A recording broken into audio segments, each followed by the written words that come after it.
Hello guys, వచ్చింది. Sorry, budget వచ్చింది.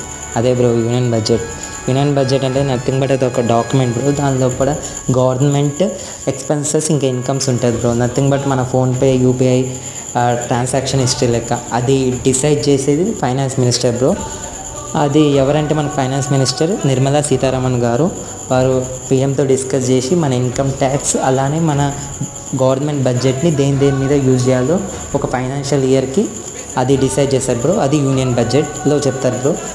ఇప్పుడు మన ఇన్కమ్ ట్యాక్స్ వచ్చేసి ఇప్పుడు ప్రజెంట్ నీ ఇన్కమ్ 1 ఇయర్కి 3 lakhs ఉంటే నువ్వు 0 ఇన్కమ్ ట్యాక్స్ కట్టాలి బ్రో. అదే 15 lakhs ఉంటే 30%, అంటే నీ 15 lakhs శాలరీలో 4.5 lakhs ఇన్కమ్ ట్యాక్స్ కట్టాలి బ్రో. ఇప్పుడు కనిపిస్తుంది మన 2020-23 ఫైనాన్షియల్ ఇయర్ ఇన్కమ్ ట్యాక్స్, అలానే ఇప్పుడు present financial year income tax bro.